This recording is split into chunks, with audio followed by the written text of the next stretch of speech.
मैं भारतीय जनता पार्टी के लोकप्रिय और यशस्वी राष्ट्रीय अध्यक्ष माननीय श्री जेपी नड्डा जी का इस ब्रजभूमि पर आप सभी चिकित्सा क्षेत्र में कार्य करने वाले आप सभी महानुभावों की ओर से हृदय से स्वागत करता हूं, अभिनंदन करता हूं।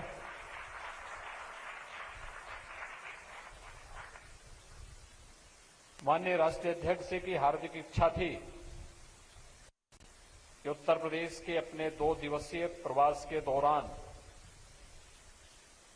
वह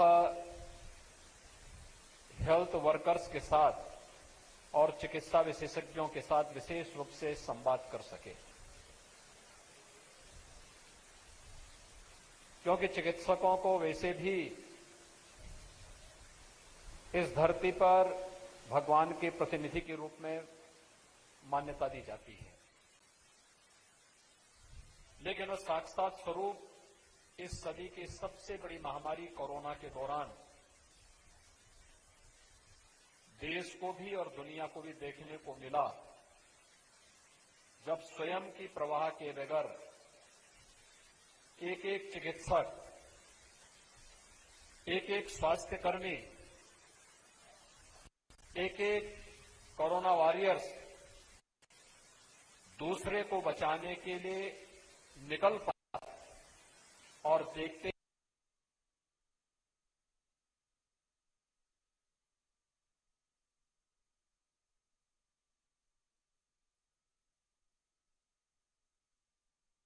आप सभी का हृदय से अभिनंदन करता हूं, स्वागत करता हूं।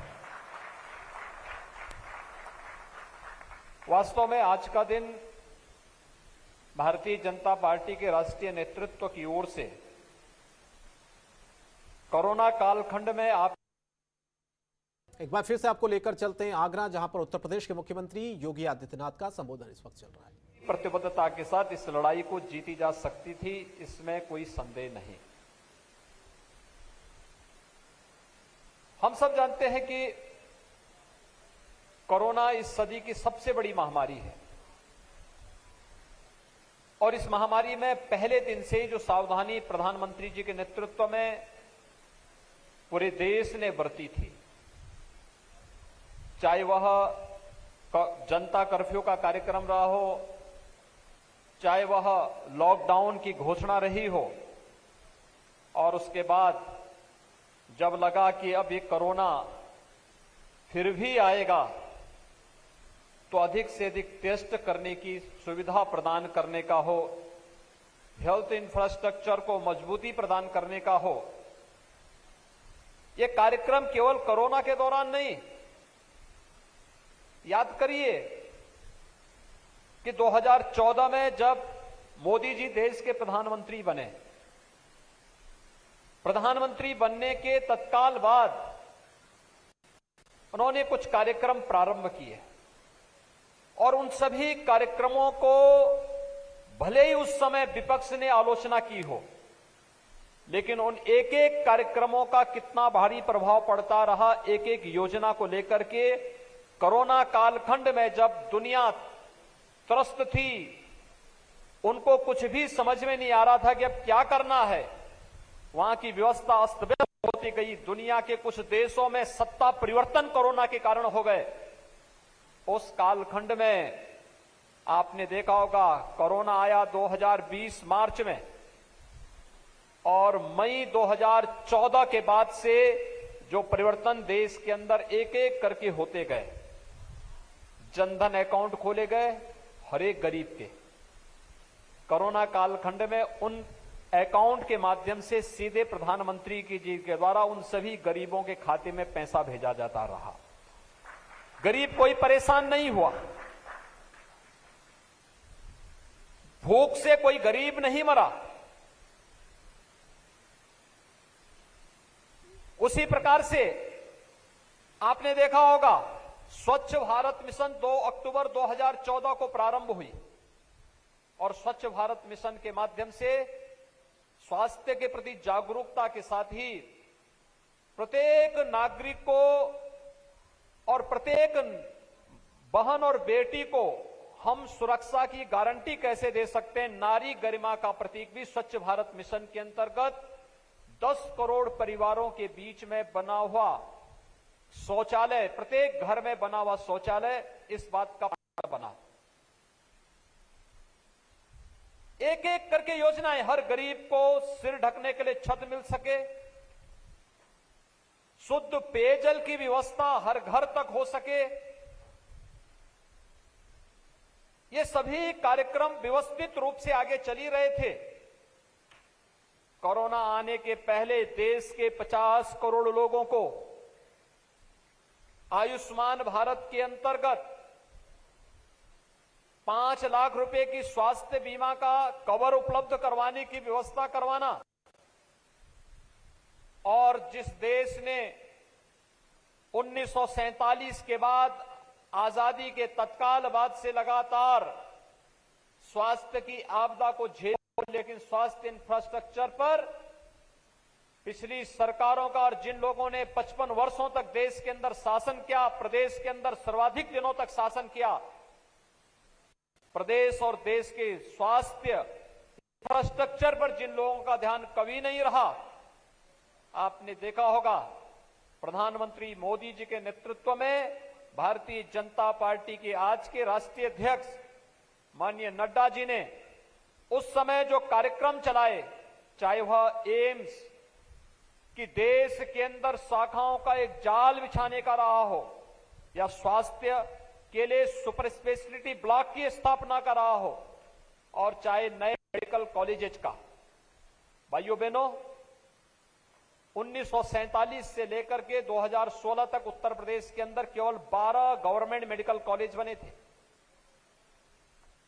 आगरा का मेडिकल कॉलेज उससे पहले बन चुका था, केजीएमसी उससे पहले बन चुका था, और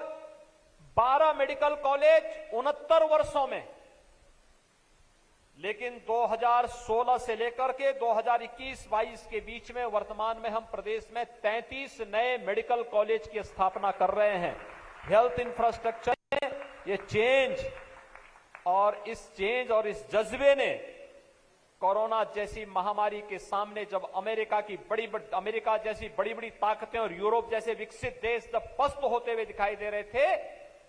तब भारत मजबूती के साथ इस महामारी से लड़ते हुए, जूझते हुए दिखाई दे रहा था। आप सब हेल्थ वर्कर्स और चिकित्सा विशेषज्ञों की मदद से, प्रधानमंत्री मोदी जी के नेतृत्व में, तो इसलिए क्योंकि इस देश का यशस्वी नेतृत्व बड़ी दूरदर्शितापूर्ण तरीके से पहले से उस प्रकार की व्यवस्था सुनिश्चित कर चुका था। याद करिए, मार्च 2020 में इटली से आए हुए व्यापारियों के साथ जब आगरा में कोरोना का पहला केस आया था,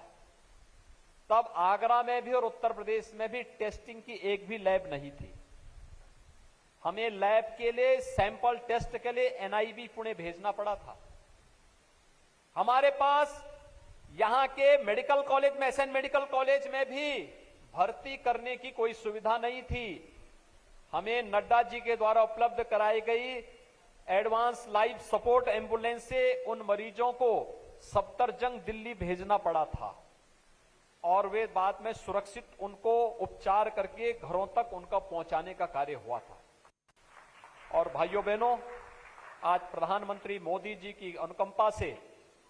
भारत सरकार के सहयोग से, आप सबके आशीर्वाद से उत्तर प्रदेश 4 लाख टेस्ट प्रतिदिन करने की क्षमता विकसित कर चुका है। 4 लाख प्रतिदिन। आज हमारे पास 2 लाख L1, L2 और L3 फैसिलिटी के बेड्स मौजूद हैं, जिसके माध्यम से हम कोरोना के या किसी भी इस प्रकार की आपदा में मरीजों को बेहतर स्वास्थ्य की सुविधा उपलब्ध करवा सकते हैं। मुझे याद है जब कोरोना की आहट हुई, हमसे कहा गया कि कितने ऐसे जनपद हैं जहां पर आपके पास आईसीयू की सुविधा होगी, कितने में नहीं है। तो 75 में से 36 ऐसे जनपद थे जहां पे एक भी आईसीयू का बेड नहीं था। और आज हर एक जनपद में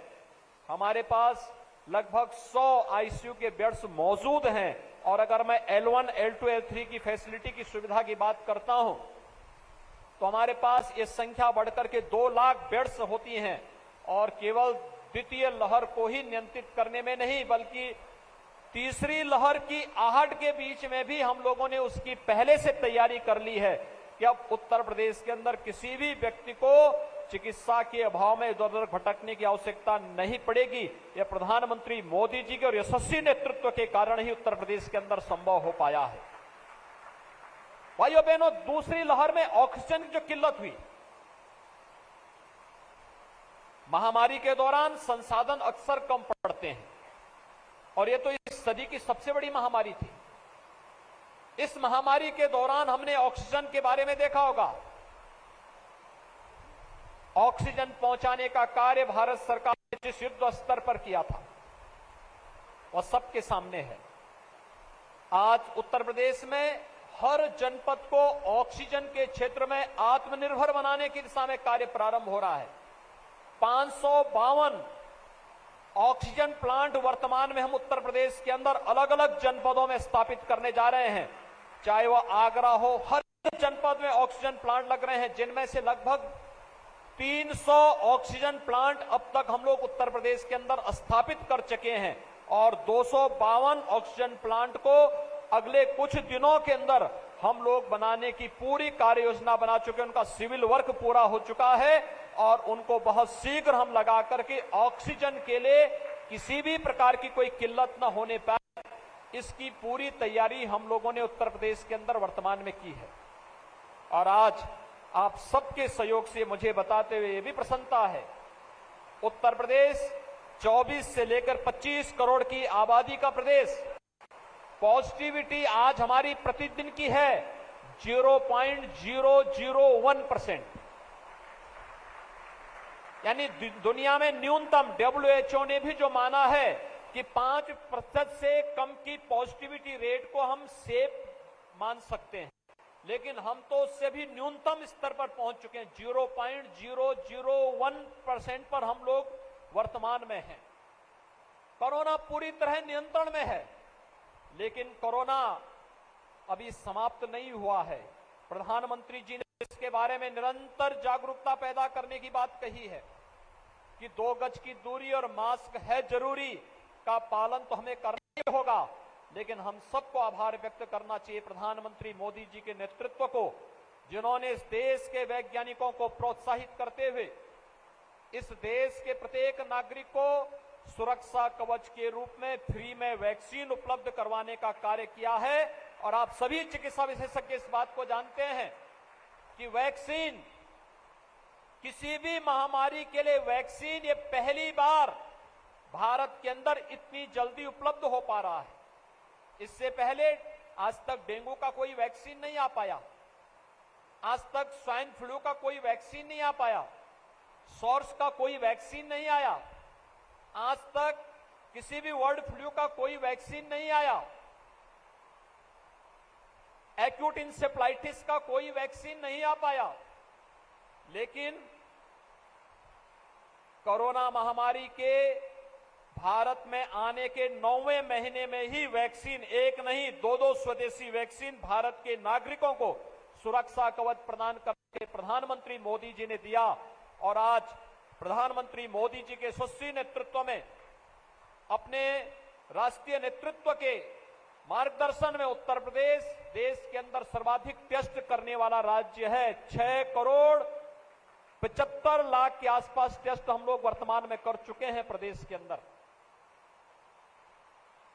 प्रदेश के अंदर हम लोगों ने 5,35,00,000 से अधिक लोगों को अब तक वैक्सीन उपलब्ध करवा दिया है और इसमें से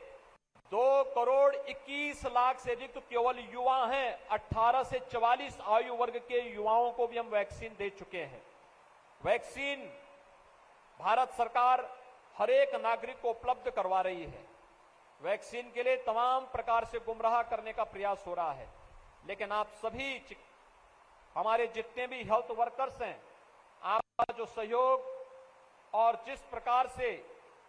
इस महामारी के दौरान भी हेल्थ वर्कर्स ने काम किया है वो अत्यंत अभिनंदनीय रहा है। हर कोरोना वॉरियर्स का, हर हेल्थ वर्कर्स का, जिन्होंने कोरोना महामारी के दौरान भारत सरकार और प्रदेश सरकार की गाइडलाइन में स्थानीय प्रशासन के साथ, जनप्रतिनिधियों के साथ मिलकर के कार्य किया है। मैं उन सब का एक बार फिर से हृदय से अभिनंदन करता हूं। आगे की अपनी तैयारी पूरी मजबूती के साथ हम कर पाएंगे, इस विश्वास के साथ मैं आज के इस हेल्थ वर्कर्स के